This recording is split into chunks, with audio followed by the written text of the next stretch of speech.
Welcome to the Miami Heat Beat postgame show. I'm your host, Giancarlo Navas. With me today, got my good friend, co-founder of StreamBeat, Franky G. They almost had enough. The Miami Heat fall to the Boston Celtics. As I have the wrong Chiron up. That is unfortunate. I thought there we go. Great start. Yeah, no, great. Listen, we have there we go. The correct Chiron is up. Miami Heat fall to the Boston Celtics 106-110. Miami miraculously scores 106 points without Rozier for half that game and without Get Jimmy. the score wrong in there too. I did? Yeah, no, you said the score right. The thing says the score wrong. It says yes. Celtics 100. That really makes it look like the Heat won a game, which is quite funny. So Franky, we got to start with the injuries. Rozier goes down in what I think there was some kind of miscommunication because Spo said ankle when he was asked about it by ESPN, and the team said knee. That looked like a knee. I thought it was knee. It kind of buckled under him. I saw it live. I didn't want to watch it again on the replay. I'm good on injuries. But yeah, the reaction to Terry's reaction, Kevin's reaction, it didn't look good. It didn't look good, and probably I imagine what happens is Spo is busy. Excuse me. Thank you. Spo is busy coaching the game, doesn't have maybe all the information up to date as you know, and he might have thought or maybe heard by accident. So I kind of trust what the team put out and that the journalists all reiterated Ira, Barry, and Anthony as I fix the score on our Chiron. So just that's a huge loss for them. You know, their guard rotation is already really thin. You know, thankfully Herro played fantastic in that second half, but you know, you lose Josh Richardson in the same game with hopefully what is not a serious injury. At best, it looked like a dislocated shoulder. Hopefully it's not that bad, but you know, Franky, they lose two of their guards. Who's left? Is it just Tyler and the guy that they just signed? Yeah, the Alondes Williams, the G League player they just signed from Sioux Falls. It's him, Duncan. I assume Duncan get a boost in minutes. We played 33 tonight. He's been kind of on the low end of under 25 pretty consistently lately. And he had a big game tonight. You know, we'll go into the play that happened with him. Yeah. But yeah, the guard depth is very shallow. Jaime brought the ball up a ton this game. Back to more of what he was doing in the early half of the season when he was playing well, and hopefully that helps him find a groove. But yeah, depth wise, this was not a great game for them. Well, let's just get into it. So Miami's really getting their ass kicked all game. Every time they get within 5 points, 6 points, that kind of we're like a 2-possession kind of situation away. Boston has a little mini run and pulls out. Right, they hit some timely threes. Porzingis pick and pop. Miami switching. Porzingis gets a mismatch. Gets to the basket. All that stuff. Miami has this little incident where they're going. Tyler is cooking. He's playing really well. Miami's going on a little run, and in the middle of that, Jaylen Brown and Duncan Robinson get tangled near the baseline, near the corner, and Jaylen kind of yanks the opposite direction of where Duncan is while their arms are tangled and kind of pulls at Duncan's arm, like pretty aggressively. And that's a dangerous play. I know that probably Jaylen wants to get, Duncan off of him, but you can't be doing that. That's dangerous. That's dirty. And Duncan gets upset about it. They review it for if it's a flagrant foul. Franky, nobody on the Heat stepped up to confront Jaylen. Huge red flag to me. Huge red flag. Like Udonis would have been there. PJ would have been there. Shit, Jimmy and Lowry would have been there. You know what I mean? Like, they didn't have anybody to step up. Bam and Highsmith are just such nice guys. Didn't do anything.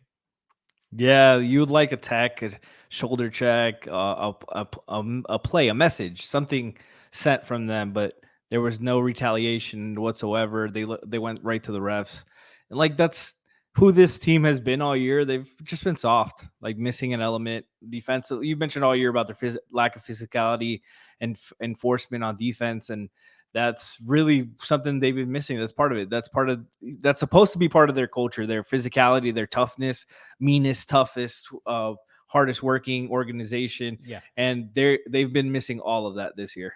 All of it. And then it's funny because what Fig said, resubscribe with Prime for 21 months. Shout out to him. And he said, we don't support being chummy with the Celtics. Friendship is stopping them from hurting your teammates.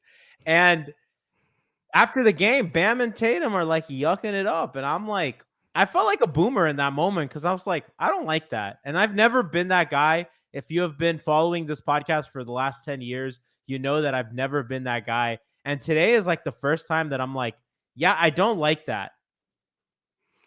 Yeah, I mean, I always thought about it like as fans, we care more about the rivalry, but than the players will.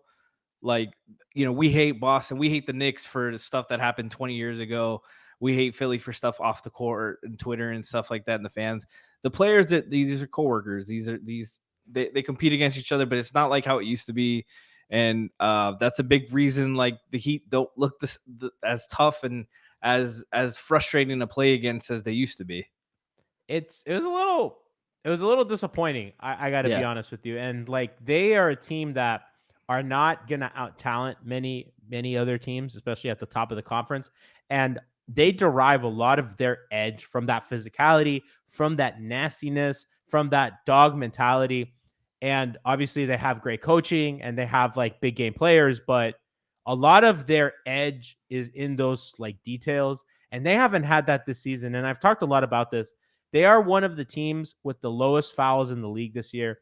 And to me, that shows a sign of you're not being physical enough with other teams. That just shows me that you're not fouling, you're not getting into them, because Eric Spoelstra teams hit and hit you hard. The Miami Heat are felt. It's on your fucking court, as you just said, Frankie. So today was kind of one of those days, and they got back in the game off jump shooting and Herro being absolutely berserk in that second half, particularly kind of late in that fourth quarter. It wasn't being physical. Bam tried to be physical, right? Like on that post up, pretty embarrassing effort on the post up by Bam there.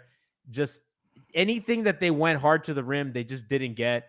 It was a nice game because they really fought after all those bad things happened. They lose Josh, they lose Rozier. You have no Jimmy, who hope that him and his family find some peace in the morning, as Jimmy lost a relative, which is why he wasn't at the game today. We probably should have opened with that. So hopefully Jimmy and his family, have the adequate support and love that they need during this difficult time. But you don't have your best player. You lose your big acquisition, and then you lose a guy who's really been playing great for you. And they actually competed, Frankie, and they made it a game. No, they absolutely did. You talked about Tyler's struggling in the first half. He really found some fluidity in the second half, found some good rhythm shots. Stuff that was there in the first half that he was just going away from. That I was tweeting about it. He was facing the drop, and he was having nobody. They were emptying out the corner for him, and instead of being aggressive and going to the left, one hard dribble, pulling the three off a pick and roll, he's dribbling into and trying to force it, and then was settling for too many contested middies, shooting over Porzingis and trying to go 2-on-1 and not really challenging them at the rim. And second half, he started shooting threes, started pulling the trigger, started facing the drop, being aggressive. He's an elite shooter, and he doesn't shoot enough threes. He's shooting. His usage is up, his field goal attempts are up, and his 3-point attempts are barely up, despite him shooting a career high from 3 and a career low from 2.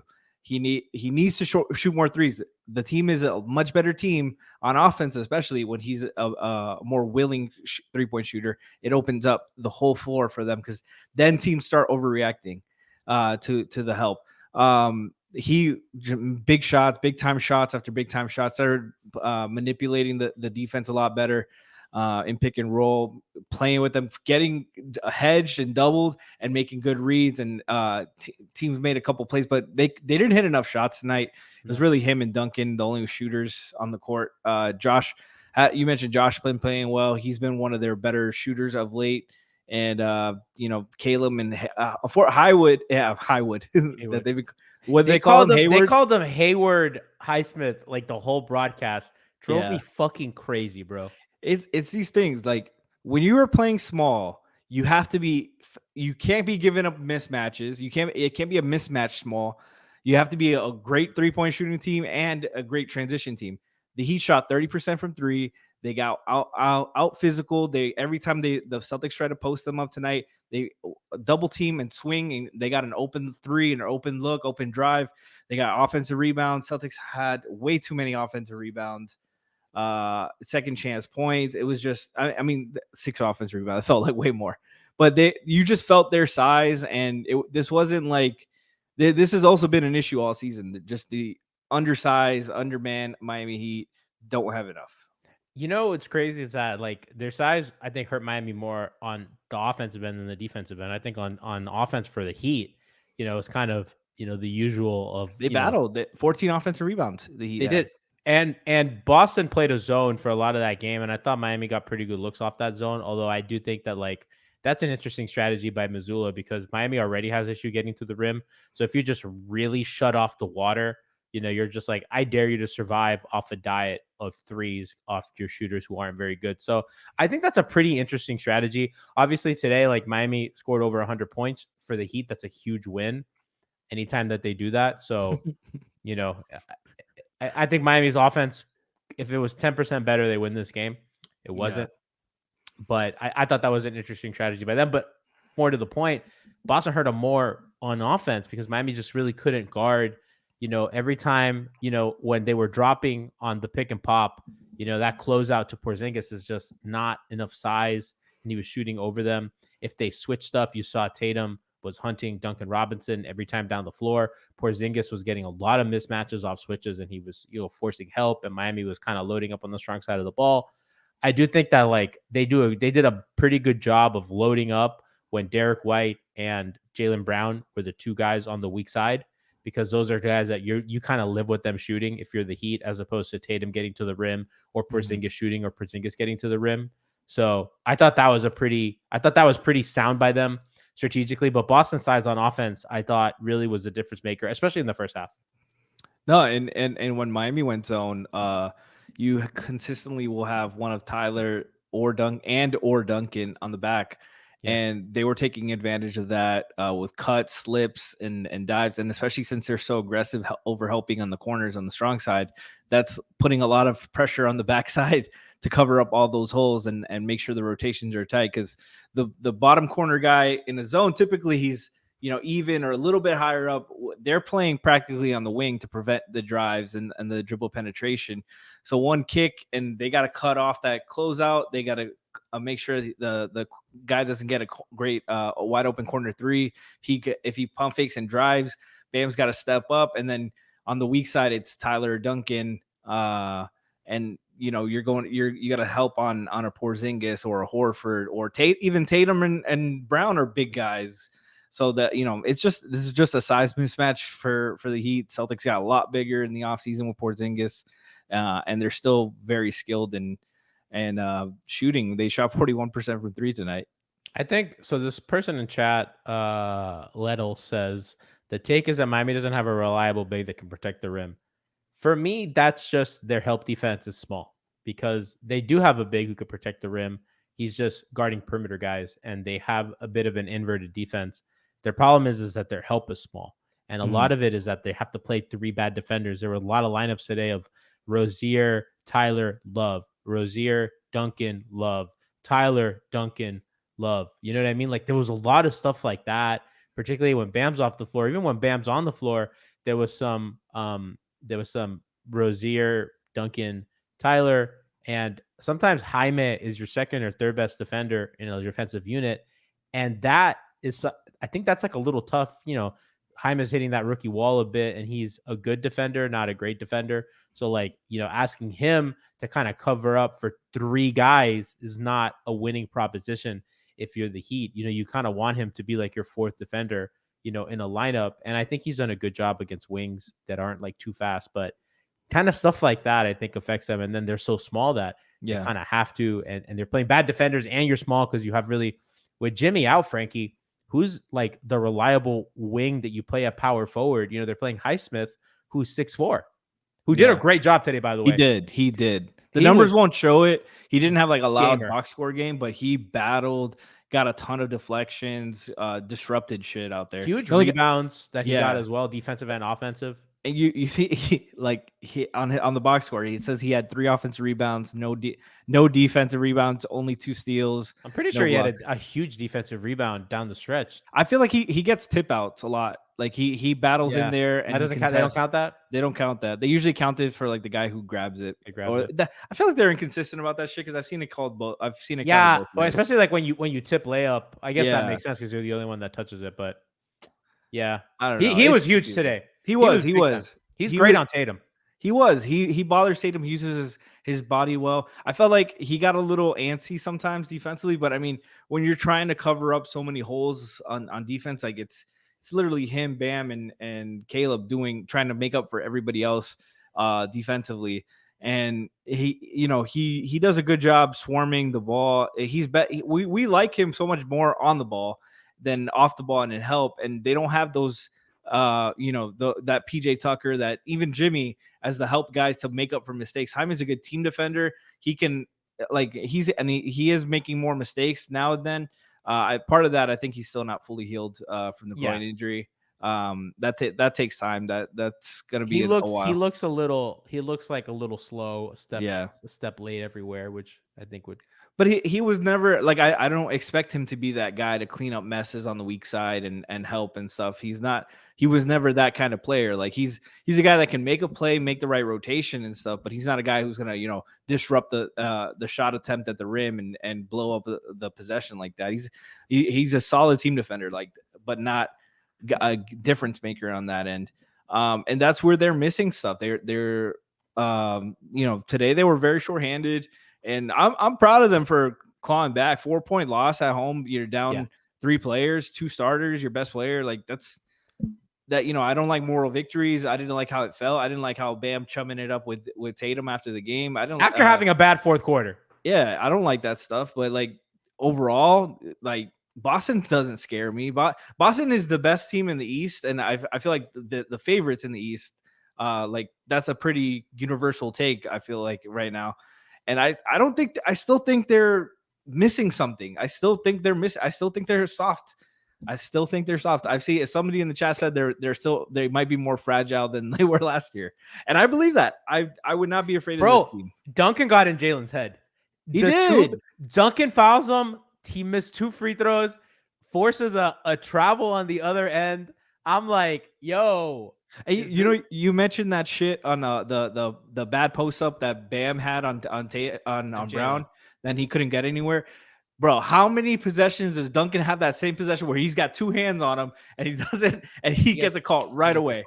Jaylen was shoving him, and Bam, which is funny because Duncan on the other end got called for that foul. Yeah, right away. And I understand, and that's part of the league that they allow more contact in the post, right? So that's not an apples to apples comparison because that's part of what the league did to encourage more 3-point shooting and spread offense. Space. Yeah. Ugh. They made the rules harder on the perimeter, in the post rather than the perimeter. Duncan was the only dog on this team, bro. Duncan kept fucking always. Duncan jaw at Jaylen, didn't give up. I was like, way to stand up for yourself, big guy. He right after the play went right in Duncan, right in his face. I love that. And they needed that because they were flat. And I thought after the Terry injury, I was like, this game's over. It's over, yeah. But they actually responded on the court. Like old Heat teams that we know would have had somebody would have got a tech. Somebody would have got a tech or a flagrant right after that. But this team responded on the court. Bam hit a couple shots. Tyler got going right after that. Duncan hit a couple shots. I wanted to not like Bam's shot selection today. I thought no, I mean, but horrific. But that's what happened. He's not a shot creator. He's not. He without Terry, he had to go back to his role. They have nobody else that gives him the ball They in weren't even position running pick and roll. They were isolating him and on the posting up. block. And I'm like, this isn't working. Why are they not running a pick and roll? Like he'll screen for Tyler, and that play's not for him. That plays for Right. Tyler. And they didn't run anything with him and Duncan to get in the action. I actually kind of wish, and I know that Tyler was cooking, but I wish that they had involved Duncan in the offense a little more, because I think that you get a real big boost from the crowd if he hits a shot and he gets a boost. I thought that was a missed opportunity by them to kind of get the crowd really on Boston's neck and make Boston feel a little bit of pressure. But I mean, Tyler was playing freaking fantastic. I think this is funny that we have big men that can't score in the paint. Bam was like third in the East in the league in points in the paint for Yeah. the month of January. Like he can't create his own shot, but he still can score in the paint. He still gets paint points, and you saw the difference when Terry was getting him involved and stuff. He just can't do it himself. He's not an efficient guy like that. He doesn't have the handle. Like he is what he is offensively. He's a good player, not a great player, not a top 2 option on a championship team.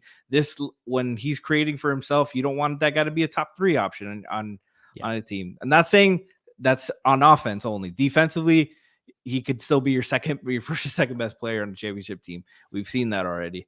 I think It's he can create, Frankie, but I think it has to be like certain ways. And I think like, high yes, post mostly. yeah, Like it's high the low post, post it's stuff. face up, not Yeah. post ups. I do think that like, playing Highsmith is tough on him as well, because they were just helping off of him. Mm-hmm. And Boston was swarming him. Boston Yeah.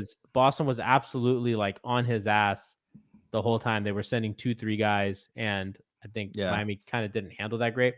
Let's talk about Tyler, because Tyler played awesome, and he was kind of doing that against Holiday, which is really impressive. Um, I thought it was interesting how he was getting shots off really early, Mm-hmm. earlier than I think he would like, because he knew that Holiday was coming off the screen. And by the time he gathers for the shot, Holiday was already in his face. So he would, instead of taking an extra step, because Holiday will use that time to close the space, he was like shooting like a half beat early off those pick and rolls with Bam, or he was going a half beat early. And I think that really worked. Yeah, just the disruptiveness of it. I like 3-point shooting Tyler. I like him turning pull up threes, taking pull up threes over pull up twos, because the defense kind of settles with the Yeah. pull up twos. They don't overreact to it. You see it defensively. They don't send help when he's making pull up twos. They're like, okay, go keep hitting that. Yeah. And pull up threes, they're like, all right, now we got to hedge. Now we got to swarm. We got to double team. That's the difference. That's the difference between those shot selections. Like you don't want him to not take pull up twos. It's just, your shot diet's got to change a little bit. But no, I love the aggressiveness out of him. He's got to get a more of a feel of when to play make and when to shoot. Like 4 assists on a night you go 10 for 21. Like he's got to be able to be a more willing playmaker and create advantages and be able to take advantage. Some of that is not his fault though. The spacing, his teammates not hitting shots. He was the one who set up Highsmith for the wide open 3 that would have tied it or put him up 1. Just stuff like that really holds the team back. This team has been missing that those take advantage of the play, clutch. We need this shot to go down, and somebody's got to hit it. They haven't found the guy to hit that shot yet. So, I mean, Herro finishes 25, 5, and 4, 48% shooting, 4 of 12 on threes. I like the 12 3-point attempts, to your point about the pull up threes over the pull up twos. That's kind of where he has to be, especially kind of in these moments. Didn't take a free throw tonight. Bam was the only one with more than 2 attempts. He took 8. That's kind of another thing that you miss without Jimmy. I mean, Boston had 2 more free throws, but that's also to be expected with the way that Boston kind of played their zone. And Miami really put up a ton of shots. Miami took 43s tonight, made 12. And you So, can't have that when you're that much smaller than them. You have to win the 3-point shooting battle or keep it close at least. yeah, just kind of kudos to Herro for getting him kind of really closing that gap in that game, because Lord knows they needed it. And I hate that we're doing moral victories for a team that was in the finals last year. It's kind of pathetic, but really they haven't been a good team this year. And you got to be like, well, they fought against the juggernaut in the conference, down all these men. Like, that's impressive. And like, they fought, and that's a really good team. And again, if they're, you have to imagine if Jimmy Butler's there, that's the 10% you need to beat this team. I mean, you lost by 4 at home. At home. It was a competitive game. It's 2-2 quarter wise. We should be going to overtime. Where's Rohan? Where's Rohan? It's 2-2. Come on, we're going to overtime, right? Like, has overtime tipped off? Oh man, yeah, they just needed a little bit more. And over this stretch recently, they've supposedly shortened up the rotation, going to 8 deep, and then with 2 guys, you're missing Jimmy. 2 guys go down. You had 6 guys pretty much the whole whole second half. They ran out of juice, and it was really five guys because Kevin didn't play much, only 15 minutes, and he was a -10. Just man, they just looked and felt small in too many areas there. And and Boston's not a great driving team. Like, they shoot over you. They're not physical. They're not trying to get to the line either. They're trying to attack space, you shoot over you, go over the top, and move the ball well. They did a great job moving the ball. Heat, 21 assists, 7 turnovers. That's a great ratio. Yeah. But their offense just had one dry spell. Really, they had one really bad dry spell when Boston went up like 15, and then really their offense, I thought, played well enough to win a game without Jimmy. Mm-hmm. And yeah, I mean, Chad's saying that the Heat cultures have the same vibes as the championship gold jerseys. I agree. I agree. I like them. Everybody makes fun of us, but I like them. They're better than a lot of their recent stuff. But it's just always somebody tweeted out like the Heat wearing these Heat culture jerseys and the hardest working as court, whatever is the slogans on the court, as they're getting outworked for rebounds on their home court. Like, that's just the embodiment of what this team has been. Well, like, it's also like what we talked about, like not stepping up for your brother, right? Like that kind of thing. It's like, yeah, I don't know, man. If I'm Duncan, I'm a little pissed. Yeah, I hope Duncan chews him out. I hope Duncan he's chews not. him out. He's not. I don't know. He went at Jaylen, so I would go in the locker room and be like, "What the fuck was that? Hey, buddy, come on. Hey, buddy. Hey, man. Hey, man. Look, guys. Yes. I didn't really like when I love Dunk. I don't want to do that to my man. No, Duncan's fucking certified, man. He fucking Tiff said went at him. Tiff said that's her second favorite white player in the league. Duncan's great.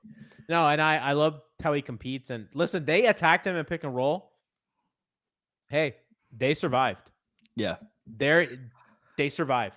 The post-ups were killing them, though. They were going at Tyler and Terry relentlessly. There were so many breakdowns between the two of them.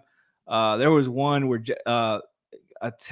Tyler was on Jaylen in the corner. Terry goes to double. Jaylen swings the ball up the court. Both of them leave, and they swing it right back to Jaylen. He splashes a 3, and I'm like, come on, guys. What the fuck was that? I don't know, man. This Boston team doesn't scare me. They don't move me. They don't. I think Miami's in their head. And I texted a friend of mine who's a Celtic fan, and I said, Miami is 100%. I go, if Miami was a little bit better, Boston would have gotten their ass handed to them today. I think this quote really embodies it. Melrose King says this team has too many non-Miami type players. 100. They just need a little bit of toughness. They need a little bit of oomph. They need a little bit of physicality to their defense in particular. But you mentioned the PJ and Kyle and stuff. Remember in 2022, all the altercations, fucking PJ was getting a tech every game. Damn near every game, getting in a little scuffle. When was the last time that he got into a little scuffle? Today. No, the Heat, not one guy. Oh man, I don't even. Probably was Caleb, maybe? Caleb's a little scrappy. But Caleb's one of the guys that would have done something, but Caleb stepped on a fucking official's ankle. It was the play right after he had just rolled his ankle. Yeah. So Caleb is just like, am I good? Did he close after that? Did he leave the game? No, I think he stayed in the game. He played 36 minutes. Yeah. He was good today too, by the way. He was big time. If I'm Boston, I'm just like, can this guy leave me the fuck alone? I mean, he was 6 from 12 from the field, 3 for 7 from 3, 1 foul, 1 turnover, just fucking solid. 15 points and 8 rebounds in 34 minutes. That's the guy. You're not getting a better guy than that by like trading for him. I don't know. Right. I love Caleb. He's big time. And yeah, guys, I mean, we got to see how, they look. Do they play Boston another time this season? I'm putting you on the spot by that question. I don't think so. I feel like they have like one more matchup. They've played 3 match. I'm so tired today. I feel like they always get them 4 times. Real quick. I've been like exhausted this weekend. That was the last time they played Boston this season. That's the last time? Yeah. So they have been swept by their biggest rival. They play Milwaukee on Tuesday. That's a doozy. And then they play they are reunited with my beloved Kyle Lowry. My life is over, by the way. I haven't brought it up because it's just awesome. We'll get into it on Monday on the pod. And then the second half of the season, they have a lot of winnable games that I'm worried about. They got Detroit 3 times. They got Toronto on a back-to-back to close the season. They've got Washington, Portland. They got games they need to win. They have games that they need to win. Washington twice. They've got a lot of games that they should win that I feel like are going to be clutch games. They're always going to be 2-point games with like 5 minutes left. Oh my God. We actually have I have a video that I'm going to bring up. Duncan Robinson talking about the Jaylen Brown foul, which I think is. I'm glad that somebody asked him about it in the locker room, and I kind of like what he said. I'm loading it up here in a second because, again, that was a pretty fucked up play, and I wish somebody stood up for my man. And what happened was, we got locked up. Happens a lot throughout the course of the game. I tried to just have my hands up. Obviously, after the whistle, someone went down. It was unnecessary, obviously, and excessive and dangerous. You seemed upset even after the fact, even after they gave their flagrant foul. You got Ira doing journalism. Like you thought there was still something more that had to be said. Yeah, I just thought it was a dirty play, to be honest with you. That's how people miss entire seasons. Knock on wood, obviously, but those types of plays, you've seen them before, and throughout the history of the NBA, guys suffer really bad injuries from instances exactly like that. So just thought it was dangerous, unnecessary, and excessive. How did he justify it to you? I don't know how he had justified. No, he said I would. I told him, we both locked up. Obviously, he took it to another place. He thought I was fouling him, which, whatever, they called a foul. So. Just what you guys had to go through today. Obviously, Jimmy's family matter. So, Duncan's about that action, bro. Duncan's like, we're locked up, man. I don't know. I love that. I love that. Particularly the quote, I thought it was a dirty play. That's how people miss whole seasons. That's a rivalry, baby. That's pure hatred. That's what I'm talking about. I want pure hate. What Duncan just did, that's what I like to see, Frankie. You're muted. Missoula goes, I really like the altercation at the free throw line. I thought it was great for us. We don't go looking for stuff, but you have to man up. I told our guys at halftime, expect it to be hard. They kind of fell apart a little bit after that. So I don't really think they responded in the way that you want. Anthony Chang just tweeted, Josh Richardson says his right shoulder popped out and then popped back in. X-rays are negative. He will undergo an MRI tomorrow. Richardson was wearing a sling in the locker room. So that's kind of good news. Eric Spoelstra said that Josh Richardson and Rozier will undergo MRIs tomorrow. Spo did not have an update on their injuries following the game. So that's via Anthony Chang. I'm going to check what Ira's saying. Because Ira is another news. As Christian once described him, Ira is a news-seeking missile. But yeah, so Ira doesn't have any updates either. So we'll just have to wait till tomorrow to see the result of the MRI, particularly for Terry Rozier. Hopefully it is not a bad knee injury, and hopefully he can be back soon. I think he's going to miss some time. The All-Star break is around the corner. You have Milwaukee and a Embiid-less Philadelphia 76er team, but it does have Kyle Lowry, so you do have to face a Hall of Famer this week. It's going to be a tough uphill battle for Miami, on Wednesday against Sixers with, the emotional. It's a little early to call Maxey a Hall of Famer. Yeah, Kyle, they're going to have the emotional Kyle. Nah. I'm going to have to cheer against Kyle. I mean, tomorrow we're going to get more into it on the pod. It's never been more over for me. I mean, this is an important stretch for them. Obviously Josh and Terry get healthy. Hopefully it's nothing too serious, but we should probably expect them to both miss some time. They need to dig deep and find some help on the bench. Alondas Williams will get his shots, but Jamal Cain, this team has played a lot of this year without a point guard, a lot of minutes without a point guard that, because Kyle had to miss time, and they went a lot of the season with one point guard on the roster. So, but that unfortunately also was a lot of their offensive issues. So we'll see. Guys have to step up, have to see what they've learned over time. Bam's got to be better offensively. Starts with him and his decision making on that end, his balancing, playmaking, and I feel like, when was the last time we had a 6-assist Bam game? It feels like it's been a while. It's been forever because they don't play him at the elbow anymore, where he would get a lot of his playmaking. Because now they operate him lower, or they either operate him as a roll man in pick and roll, or as a post up kind of face up player in the low block. So he really doesn't have. He's not in assist making positions. Yeah, he's not like high post or post splits. And when they're running him in the low post, they're not running anything off ball. Since the Orlando game, he hasn't had a 6-assist game. I'm pretty surprised that Bam has not been a higher triple double rate kind of player. I'm not. He hasn't played with a lot of offensive talent, and when he's had the playmaking years. That's true. There was a lot of Justice Winslow, and I love you, Justice. Raptor legend. Legend. Yeah, they've had 2 years since Bam's been here of being a good 3-point shooting team. Yeah, 2020 and 2022, they were really good. And other than that, it's been pretty poo-poo 3-point shooting teams. Chat's mad that Haywood Highsmith took a wide open 3. I don't really know why you'd be upset at that. That was a good shot. Yeah, it was a good look. You got to take those, if you're on the team and if you're open, if you're on the floor, you got to take those. And he was really good on defense. So you're mad he missed the shot. That's what you're mad he missed. There you go. That's a great way to put it. So, yeah, man, fall to the Boston Celtics here on Super Bowl Sunday. Hold on. Chad is asking Bam to average 6 assists a bit up too. So we're not asking him to average it. We're saying just sprinkle those in. Didn't Bam actually average 6 assists one year?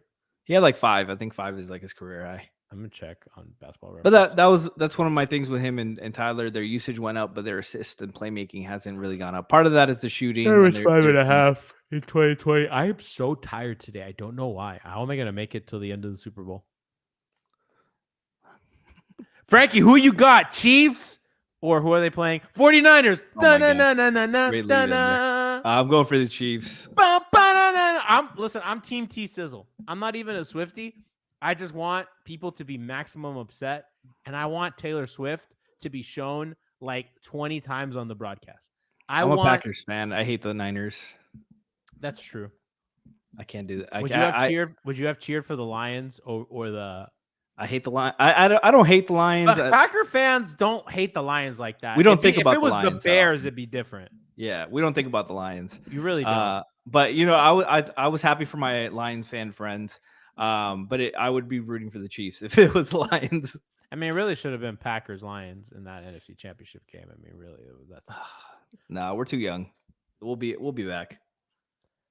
Weird Al says I'm rooting for the Chiefs, but I don't have any football gear other than a 49ers hat. What do I wear? That's a good listen. I'm Team T Sizzle. I'm Team Taylor Swift. Hope her and Travis Kelce get engaged after. Just because I want people to be upset. I can't name a single Taylor Swift song. Cannot. I know that Romeo song from 2010.